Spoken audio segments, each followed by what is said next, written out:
And we are live again. February 28th, 7 p.m. Oh, wait, no, that's not right. 5 p.m. in 7 my time. yeah, no. Apparently my laptop didn't switch over yet. So 7 over in Boston, 5 over in Salt Lake. This is the Think Fitness Life podcast brought to you by Matt Gluckman and Eric Menchie. How are we doing? Doing pretty good. A little tired today, but we got a lot to get through, and I'm excited to talk about different exercise selections that we enjoy and what's most beneficial for each individual goal. And I want to start off talking a little bit about fitness in the news. Eric's got something he wants to talk about from the military, and I have something I'm going to talk about related to Peloton bikes. And then we're going to go into exercise selection and then talk a little bit about what we're going to go over next week. And that's it. We have no emails yet so far, but if you were thinking about sending an email in, it would be to thinkfitnesslife, all one word, at gmail.com. That's thinkfitnesslife@gmail.com. So please feel free to send in anything. All right. So, Eric, go ahead. Hit us with the fitness in the news over the week. What'd you find? So, according to data from the Pentagon, 71% of young Americans between 17 and 24 are ineligible to serve in the United States military. Now, think that's nearly 1/3 of these young Americans are too overweight for any kind of service. And that's a big issue nowadays where, you're looking at these young kids to step into these roles as leaders on the battlefield, and 1/3 of this country can't serve. Yeah, that's pretty ridiculous. I mean, even if you're not trying to enlist or just the fact that many people are and under 30 too are overweight and would have to technically start losing weight before they can even try to qualify. It's just sad. And yeah, I don't know. It boils back down to how food is promoted in this country and how it's regulated, and we just do a terrible job. Well, especially nowadays with childhood obesity being so high. And take away the military from that, 71% of young Americans between 17 and 24 are overweight. That's over half the population of young teenagers, young 20s. That's not a good statistic to have, Yeah. let alone for a young population where they're expected to be in shape, young, moving around, playing sports. So I think it's definitely an issue that this country needs to address. Yeah, absolutely. Stop feeding your kids mac and cheese and hot dogs. Make them a real fucking dinner. Excuse my language. That needs to be edited out. Will do.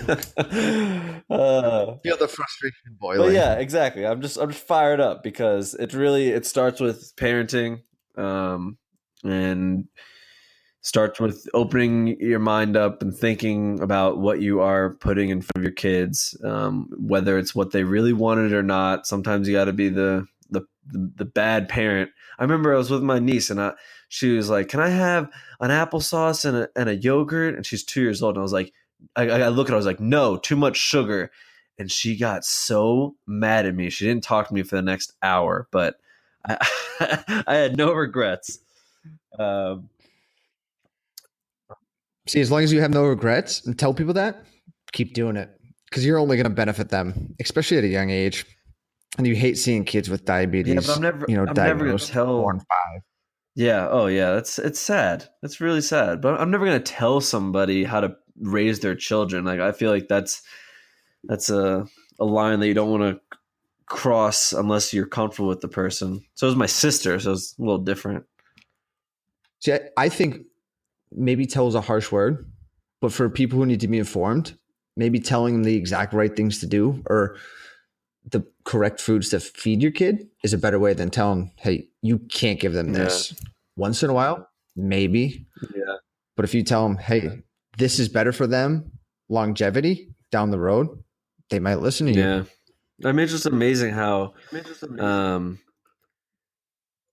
this country relies on government control in order to make healthier changes. It's like the way that we operate now, it's just like, oh, go ahead and just do whatever you want because we'll be able to fix it later with modern medicine rather than the FDA doing its job and banning certain chemicals and foods in or stuff in foods and I mean all you gotta do is walk down the freezer aisles and just start imagining what would happen to your body if you ate all this stuff all the time.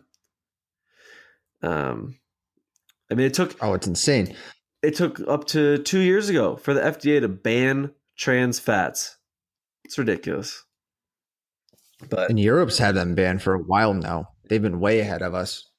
yeah, yeah, America is the only country where it costs more to eat healthier than it does to eat crap, which is unfortunate. But what are you gonna do? But then it gets you in the healthcare later though. Now we're paying through the nose insurance wise for these ailments that can be prevented by the food we eat.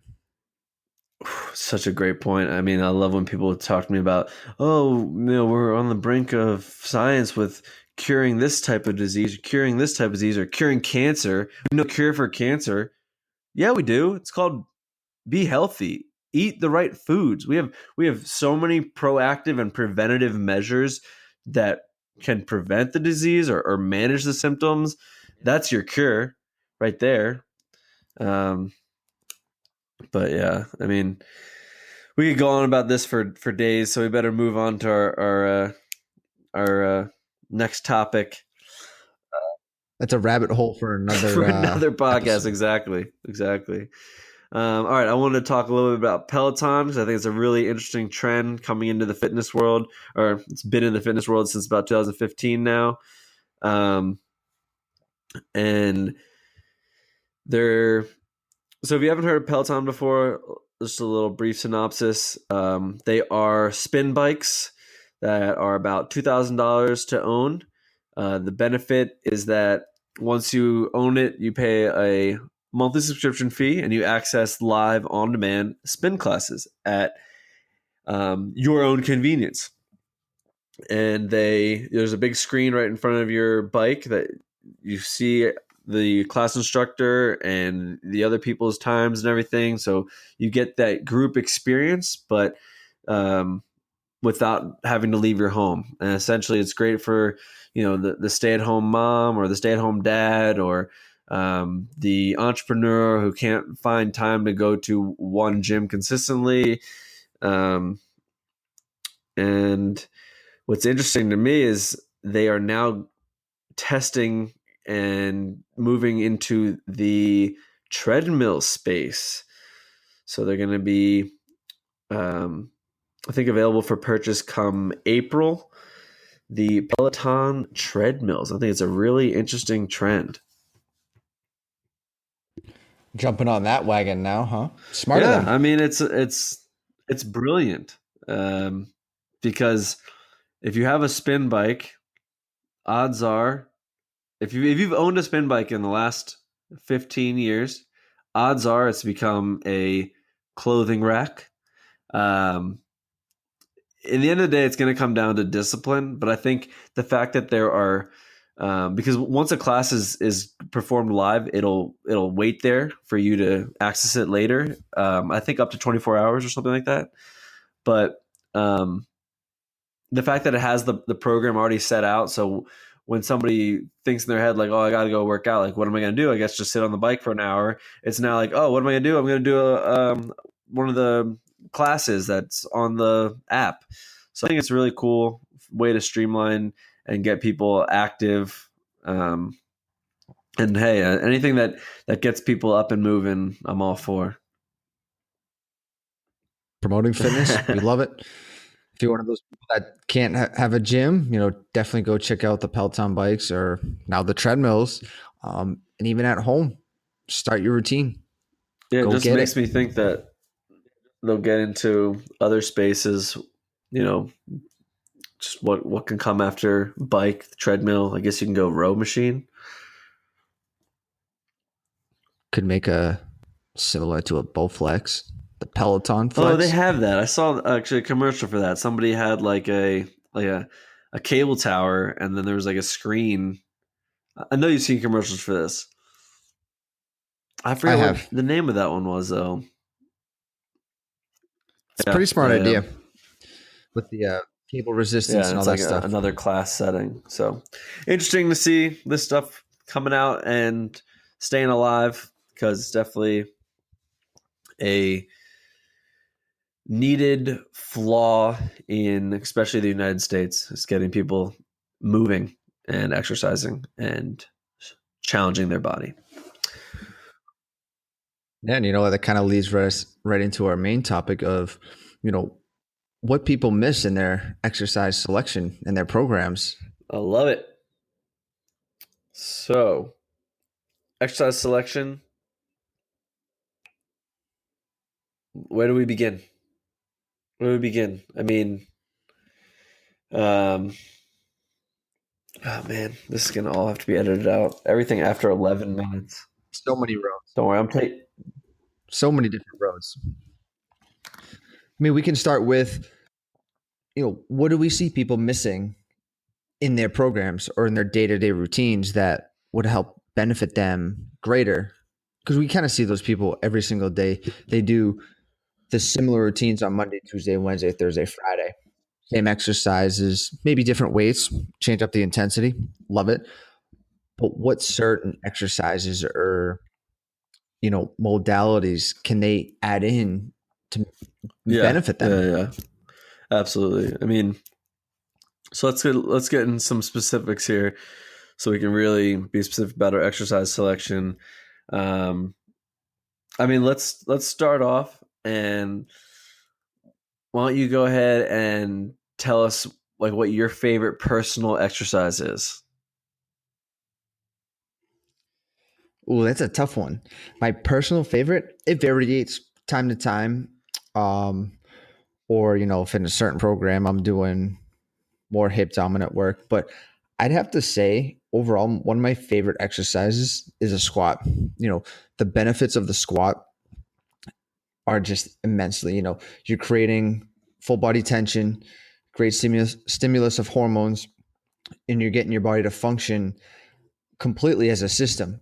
Now, obviously, you're engaging core, hamstrings, glutes, quads, everything for full body development.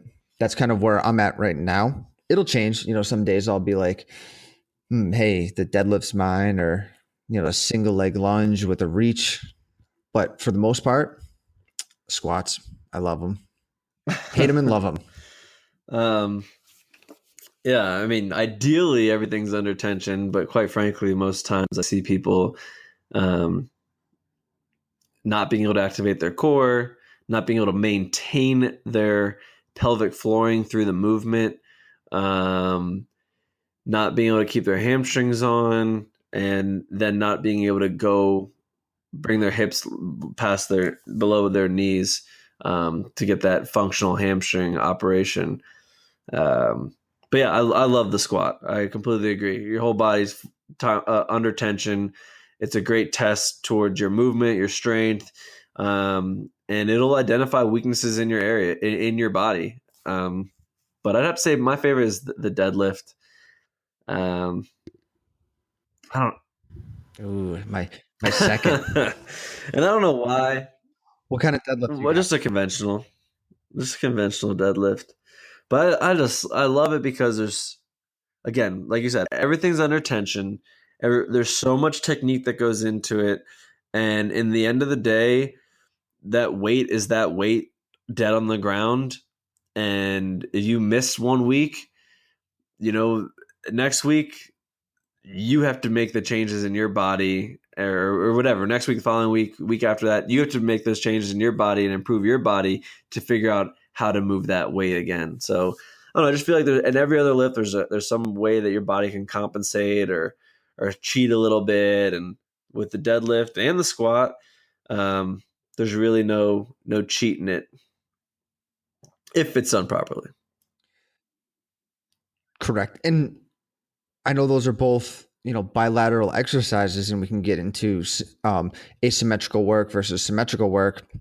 But those two are staples of programs. I feel like a lot of people need to add them into a routine if they're currently not doing it, or add frequency in. So if you're only squatting once a week or deadlifting once a week, add in two, three times a week, really get that stimulus so your body can change. And it's for overall benefit, complete body stimulus. We're talking almost every single muscle group's working in the body that Your we central want. nervous system's working more. You're getting more testosterone release. Yeah, absolutely. I mean, it's a compound movement. It's going to be most beneficial towards your improving your endocrine system, and getting your hormones on board with whatever goal you may have, whether it's weight loss, whether it's getting stronger, whether it's aesthetics, trying to look better. All three of those goals are going to benefit greatly from doing these two basic compound movements, squat and the deadlift. And it's kind of funny. It just worked out that way, guys. We didn't plan this, that I'm talking about the deadlift and Eric's talking about the squat, but they are like probably the two best lifts to be doing in the gym, hands down. Yeah. And then you look at human movement, we walk around, we sit and stand, but the basis of a lot of movement, you can see squats in it, you can see deadlifts in it. And, if people want to be good at movement or longevity of movement through the years, got to be doing these exercises, not only for benefits you mentioned, but also for health benefits, being able to squat past your knees or have tension at the bottom. So when you stand up and you don't throw a lower back, or you don't slip a disc, or, as you get older, you have the ability to go down. And if you have kids, pick up kids or pick up grandkids. I mean, that goes a long way with people. Yeah, in a way, right? When you squat in a way that you're bending down and picking up your kids without getting that extension through your lower back, instead using your lower body to do most of the work. And I know a lot of coaches out there will say, "Oh, well, you don't need to squat," or I kind of avoid squat. I will squat and deadlift with all my clients, different variations for every single one. But at some point in their programs, they are doing that movement, because I think it is just extremely beneficial for overall system development, human movement. Yeah. Can't be left out. 110%. You can modify a squat and a deadlift to meet anybody's limitations. And I was having this conversation with a person today at the gym, and they're saying, yeah, I've kind of cleaned up my squat a little bit, but I don't think I'm gonna squat for a while until I get some lifters, because I just don't have that good ankle mobility. And by all means, there are definitely ways to compensate and get that range you're looking for, get that movement you're looking for, get that tension you're looking for. But just remember, when you take a shortcut, that there is a way to get there without that shortcut. But not everybody has the time to dedicate hours to the gym, 5-6 hours a week. So I get it. And lifters are super popular, but in the end of the day, if you can stretch your calves well enough and you can engage your hamstrings and your core, and you do things like pause reps, accommodating resistance, single leg work, you're going to be able to get to a proper form. Totally agree. And I tell people, people ask me, what depth should I be on a squat? Loaded? Maybe not all the way down. If you're talking body weight, I expect hips past the knees. Get down in that position. So you're basically, your abs are on, your pelvis is functioning correctly.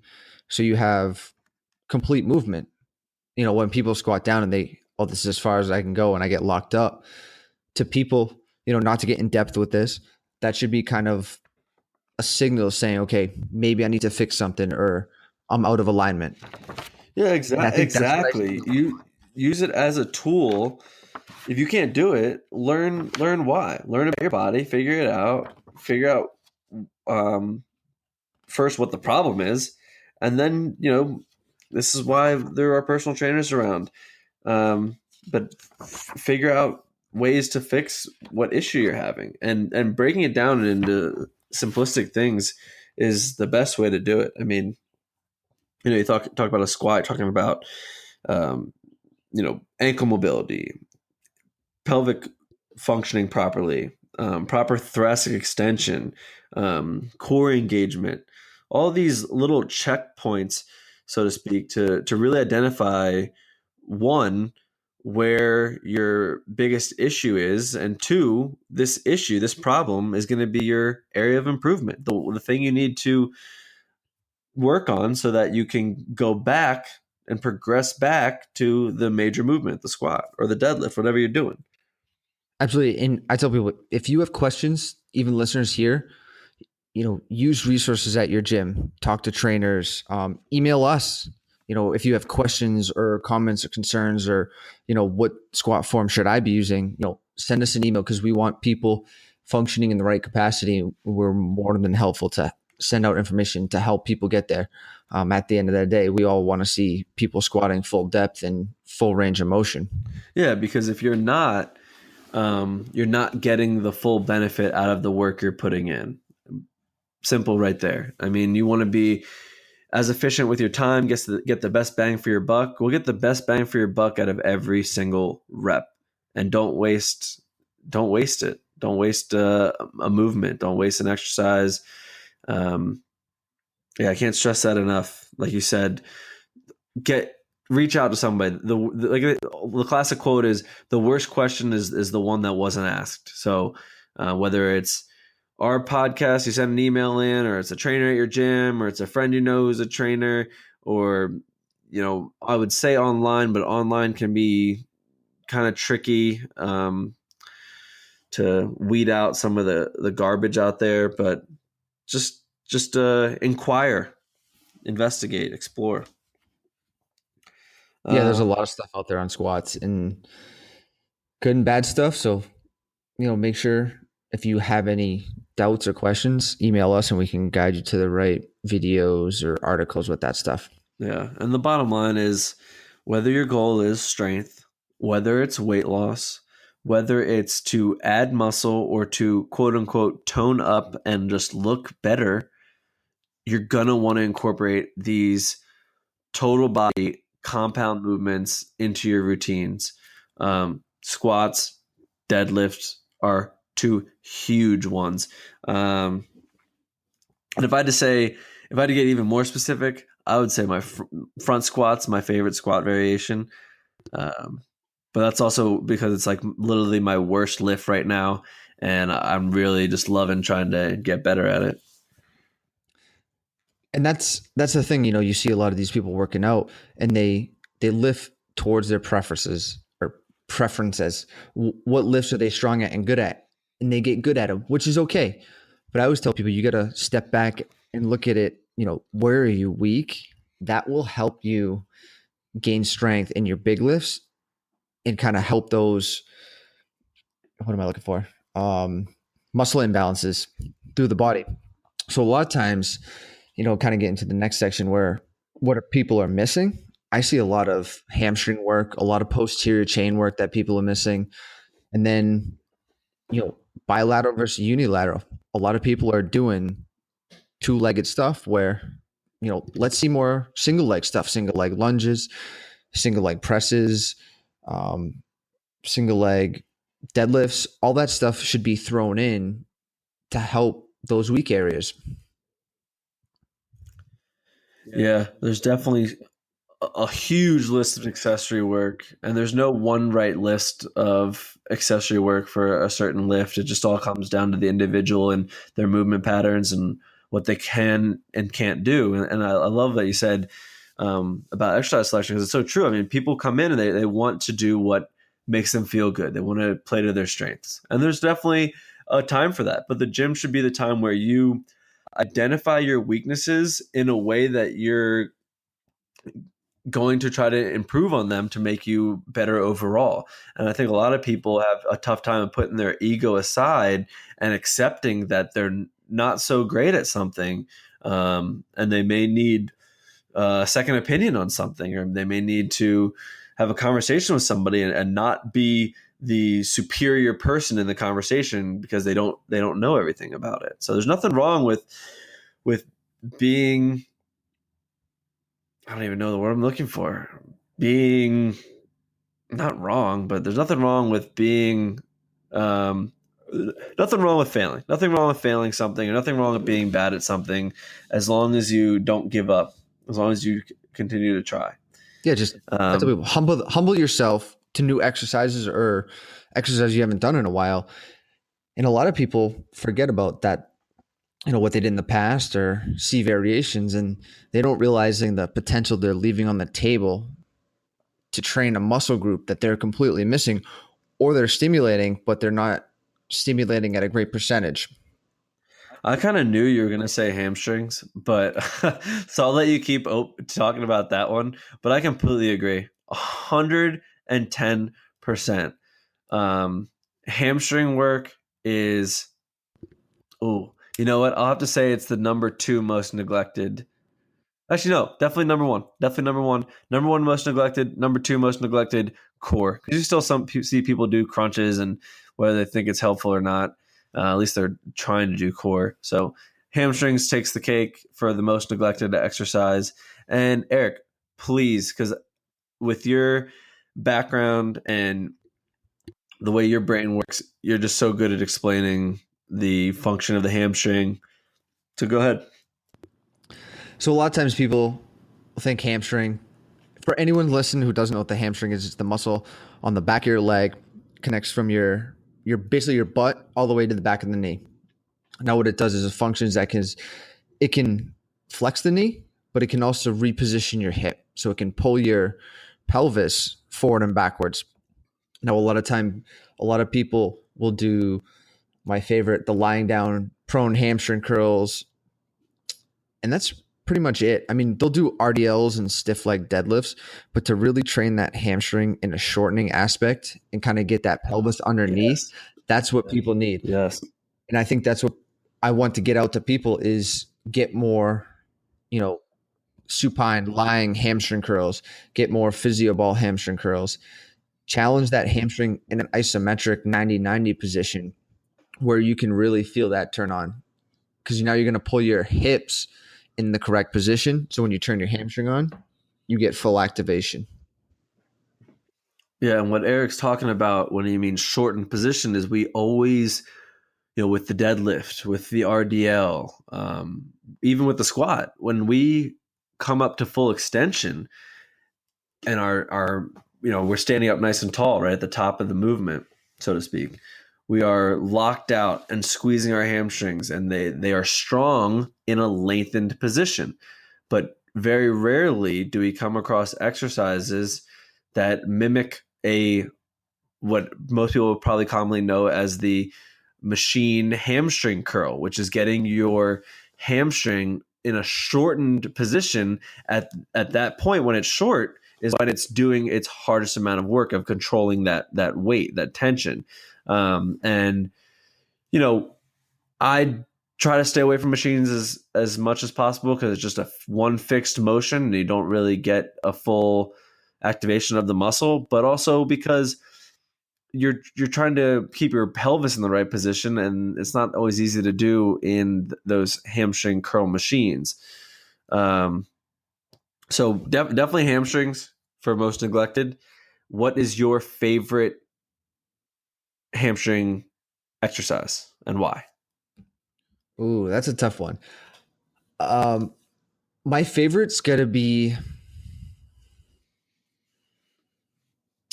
single leg slider, or you're getting kind of no resistance, supine position.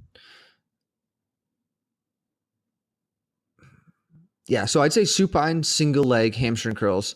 Now, obviously, it's progressed through and through. I would say if you're novice, start with double leg, but you can really engage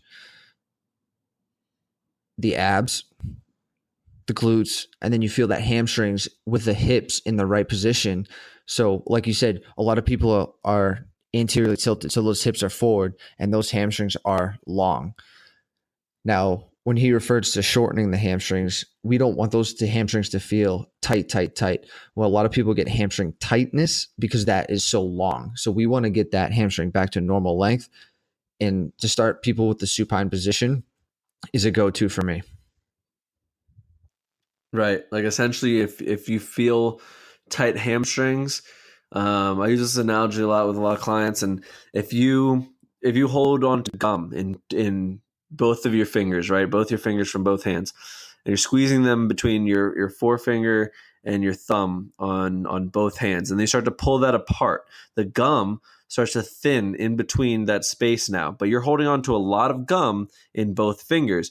But where you would experience, if this was a muscle fiber, where you'd experience pain, feeling tightness, is that lengthening position. But what you're going after, what you're trying to fix, is actually the part that's holding on to the rest of the gum, that's not allowing it to, what's the word I'm looking for? Allow it to move freely. So, typically, because we got to think of the pelvis as moving freely, we got to think that typically it's usually related to tight hips, tight quads that are pulling on the front of your pelvis, which pulls it up in the back, and then tight calves, and then you're just pulling the hamstring from both ends like that piece of gum. That's where you're going to feel the tightness or the pain, but that's not where you need to focus on to fix that. But yeah, the hamstring curl, I like it on the physio ball. I like the Nordic curl or the hamstring fire out variation. Those are like my two favorites pretty recently. But I'm still messing around because I'd love to find an exercise where I can manipulate the tension and the load variation. And that's the thing. There's so many ways to kind of play around with hamstring training, which is awesome. You're kind of creating new positions, creating new tensions and force curves on that, which goes a long way to the whole training aspect of, how can I get this in the right position, function with it, and then how is this going to translate to standing up, pulling down on a squat? If you have those hamstrings on a squat, you have power. You have those hips under you. You have a good position. You're not going to risk, losing the pelvis position, then feeling it in the back or injuring yourself.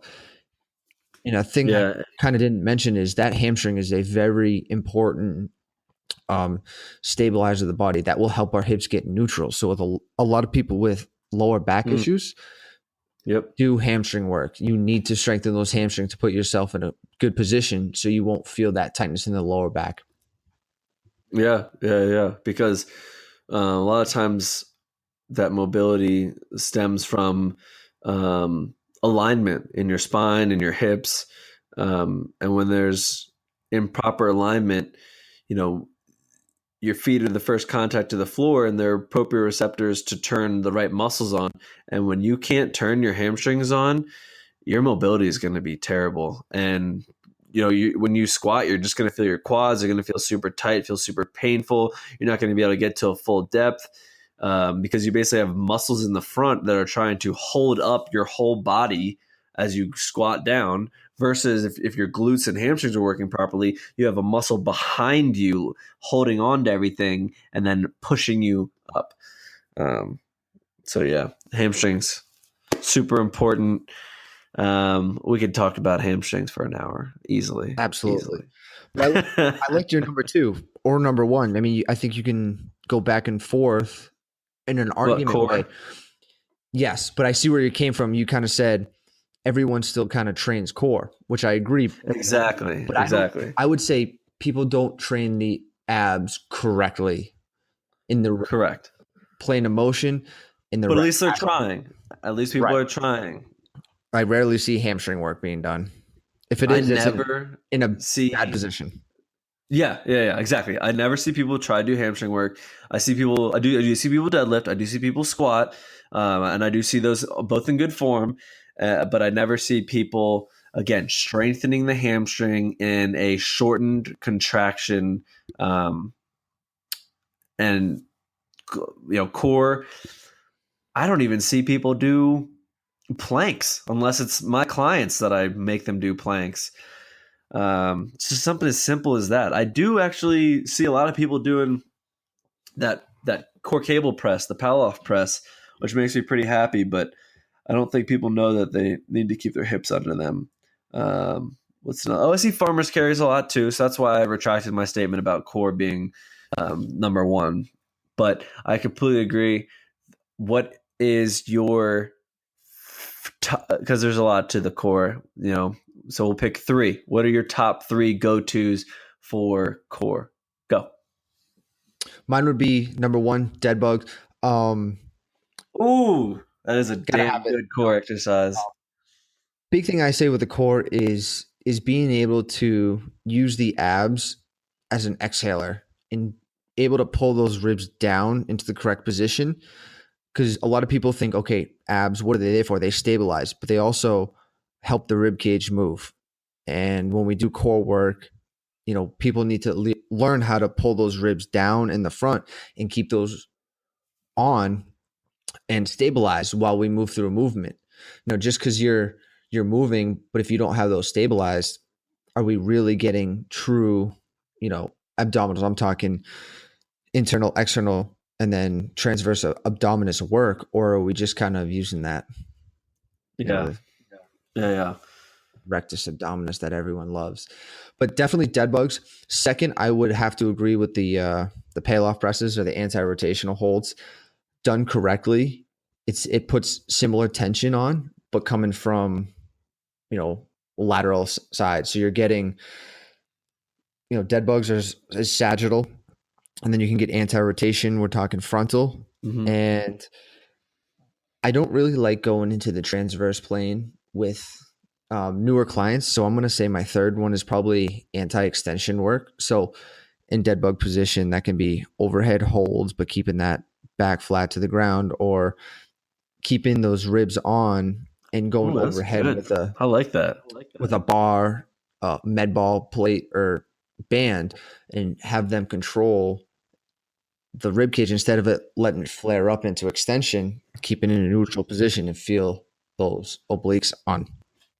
That's great. I like how you do that dead bug variation specifically for the anti-extension, because I use the ab wheel for anti-extension because I don't want their like chest or ribs to flare out. I don't want their lower back to hyperextend. So I try to use that one, but that one's a much simpler one, the dead bug.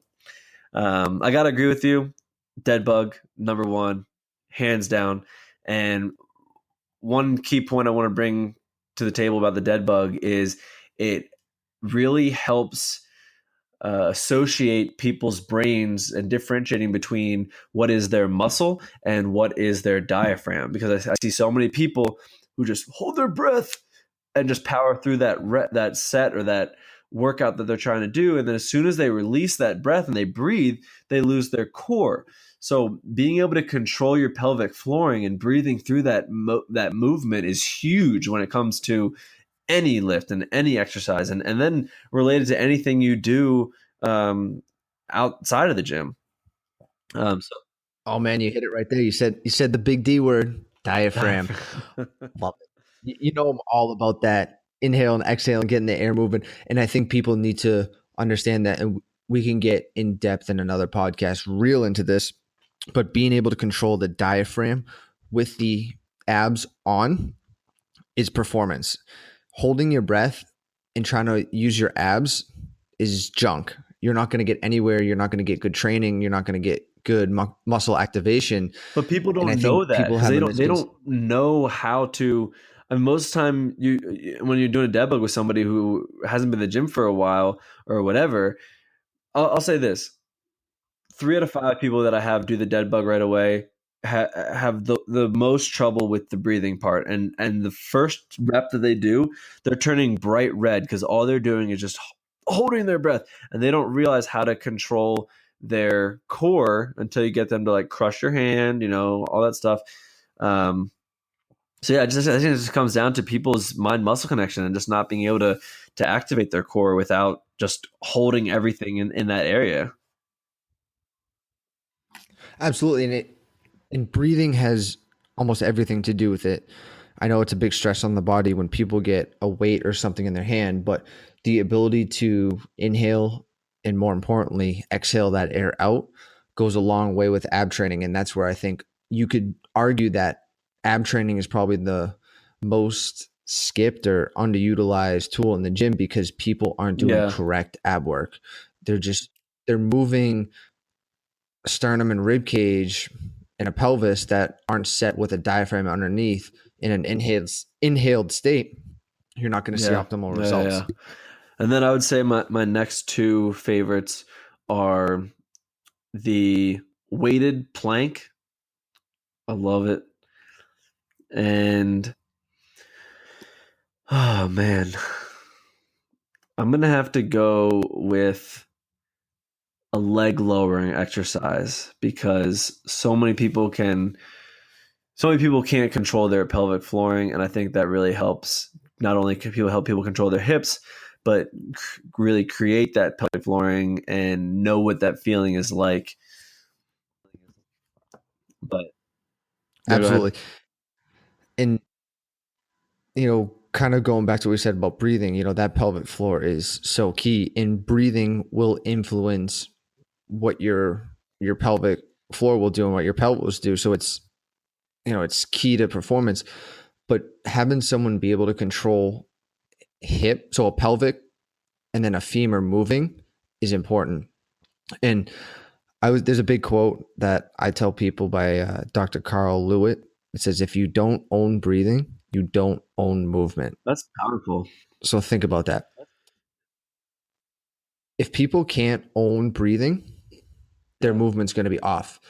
And for people listening, work on the breathing, and you're going to realize that you're going to have a lot more strength, a lot more power, more capacity to do work, and you're going to actually turn the right muscle chains and you know on. what? If you're one of those persons that just tackles things head on, try to get better at them, go to yoga class.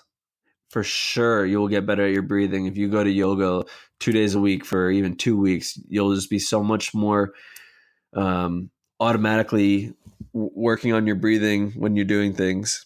It's just gonna be more in your awareness to be focusing on that. So we got best core exercises for. We agree with the dead bug.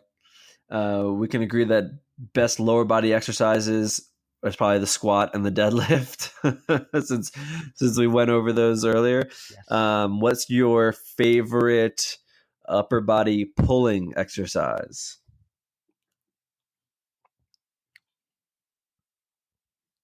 I'd have to go with a single arm row.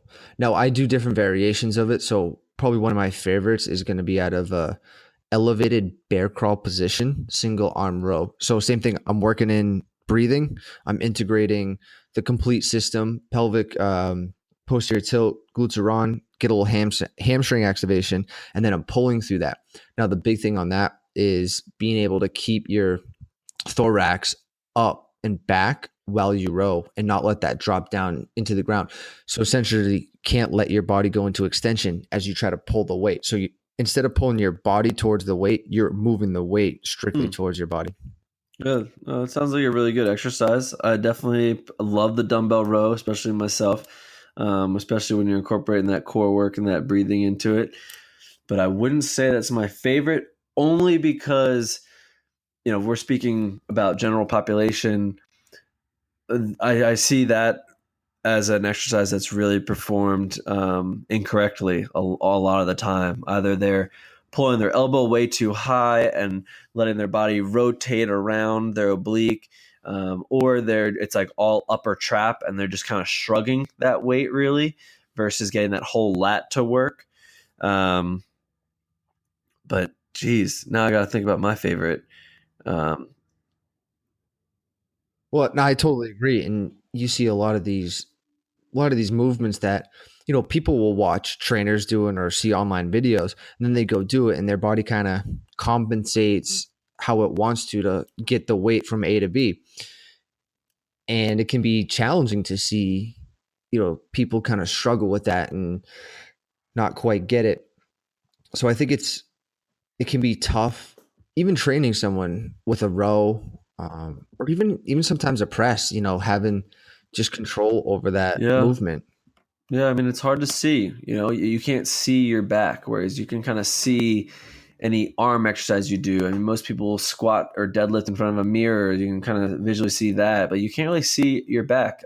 I mean, I was working out with one of the trainers at my gym, and he was like, "Hey, I noticed on like that last set, did you like your right arm shrugged a little bit, and your kind of your trap was overworking there." I was like, "Oh, appreciate it," because I didn't feel anything.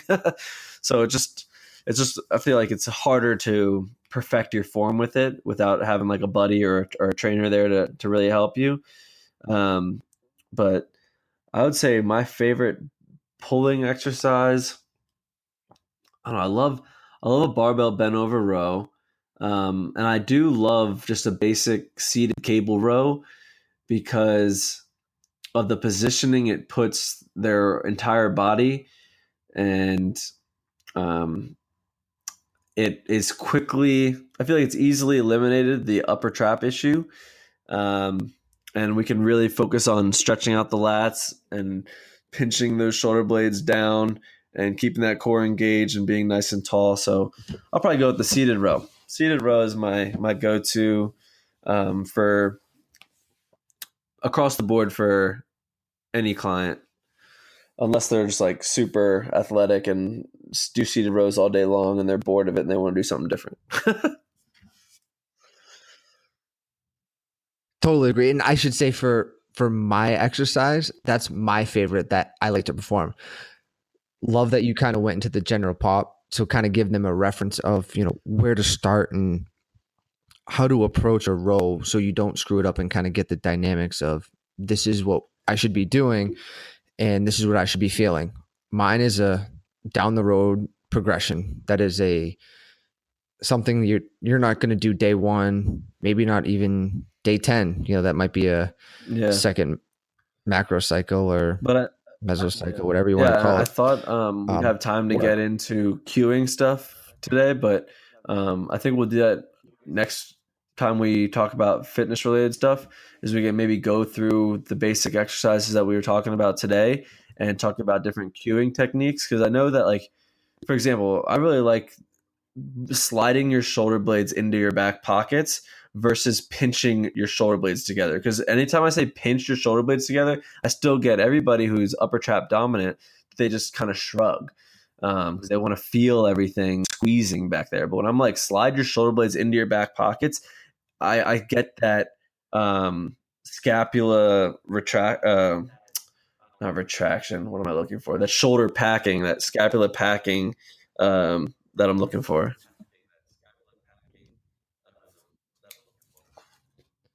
Yeah, because most people will try to move to what they feel is normal, and when you say, just like you said, pinch them together, they'll do anything to pull those shoulder It's too blades much. together, and it's Yeah, exactly. sometimes it can be Exactly. not a pretty sight. Cool. So then, Yeah, favorite upper body pressing exercise. Go.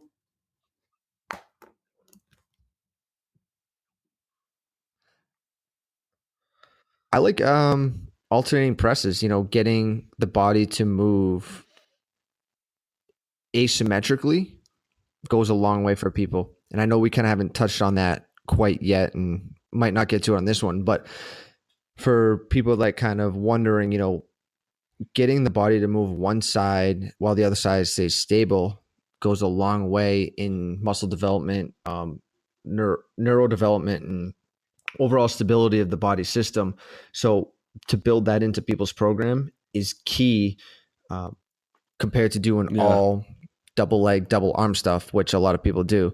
So if you're out there listening, definitely throw in some single arm work, single leg work, mix it up, but get your body Yeah. uncomfortable so you can Exactly. start getting My better at favorite these lifts and stronger. is the half kneeling. What do you got for presses? I know it's going to seem weird, but and not basic, but it is basic, and it proves so many things or shows so many flaws in your body. The half kneeling Arnold press, I love it because it just works on so much, keeping that serratus engaged, keeping that rib cage down but your chest up, getting that proper scapula tracking when you're coming overhead, getting that shoulder stability as you have to move through that whole movement. Because for those people who don't know, an Arnold press is where your elbow is in front of your body and your fist is just above your elbow. Your shoulder is packed, and you externally rotate your arm out till it's about a 45-degree angle, and then you press the weight overhead, bring your elbow back down, and then rotate that elbow back in front into its starting position.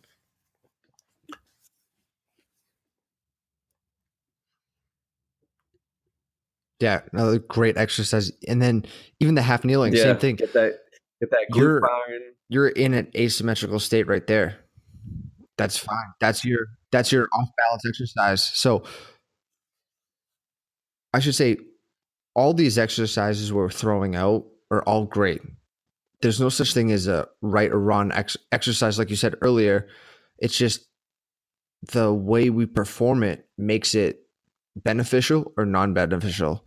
And I think that's what a lot of people need to understand is, we're not saying the only exercise you should do is an Arnold press or a single arm press. We're just kind of going through what we like the best. But you can do a number of Absolutely. exercises There's no with the one correct best posture, exercise. correct There's no form, cookie and cutter you're program. golden. There's no one best way or variation to do something. And the stuff that we talked about today is just stuff that we really like because it helps identify different flaws or imbalances in the body. And I think what also needs to be said is try some of this stuff, try a wide variety of stuff, right? And stuff that you can't do, yeah, you should be doing stuff that you can do, absolutely. But the stuff that you can't do, keep that in a special category of stuff that you need to investigate, of maybe why you can't do it, and break that down even further. Because I think the worst thing that happens is people trying a wide variety of exercises and just continuing with the ones that they can perform well.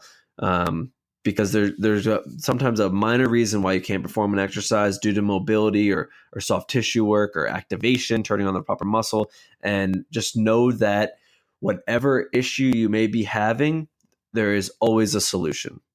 Just about whether or not you're willing to find it and take the time to be patient.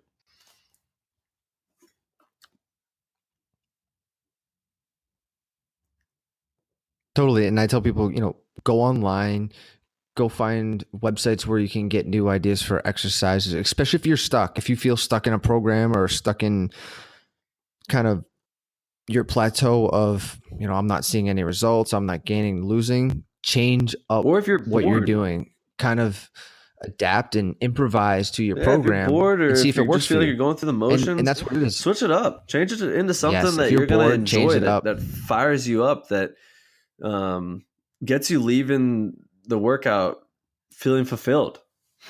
Whether it's if you just want to lift for aesthetics, do a wide variety of stuff. Check out a lot of cool different exercises, and then if it's weight loss, yeah, make sure you're getting the sweat going, you're working hard, you're doing full body compound movements, but try different compound movements, and you don't have to go heavy, but just get the movement pattern down. Work on perfecting the movement pattern, and if you're working on strength, then you are probably already finding weaknesses in your body and figuring out ways to improve it. And there's so many different programs and really good resources out there for strength programs as well, and helping out with any muscle imbalances in the body.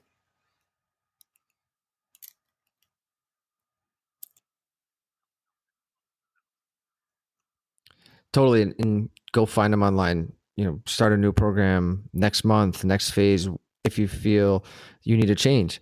And also, I like to tell people is kind of going back to last episode of, motivation. Do exercise that you hate. Throw those in your workouts because usually those ones are your weakest ones and the ones you avoid, but those ones will make you the strongest in that area. I'll do it. I'll throw in stuff that I'm not crazy about, lateral lunges. I'm not great at them. They are challenging. I throw them in. I hate them when I do them, but I know I'm bettering myself. Your So I body tell in people, general you got to do it. as strong Sometimes as you got to its do weakest link. what As sucks, corny as and you're as gonna that get better. sounds, it's so true. And that's why, yeah, I hate the front squat. I hate the way it feels. I hate how I'm in pain because I'm still working on getting that proper positioning through my lats and my triceps. But I do it, and I love that I do it because I just am trying to get better at it. And that's all you're trying to do out there. Is just trying to get better and make progress, and it's just a slow, consistent effort. Nothing big or major has to happen, but if you put in slow, consistent effort, the end results will present themselves. But yeah, I think that pretty much wraps up today. Do you have any other closing statements you'd like to mention?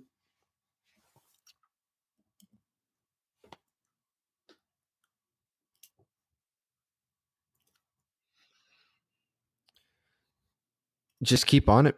Keep on pushing through your program, your workouts, your conditioning, your cardio. It will suck in the present. It will suck in the future. But if you keep doing, Sorry, you're I'm going to just persevere, and you will mentally get chewing to on where those you want to words. be. Those are some very good words. I got nothing to add to that, so we'll end with that. And next week we're going to talk about more nutrition related stuff. We're kind of on this routine of mindset focused, exercise focused, nutrition focused. So we'll just kind of keep that going until the emails just start pouring in. So again, Eric, how would one go about sending an email if they thought that they wanted to send in a question or something?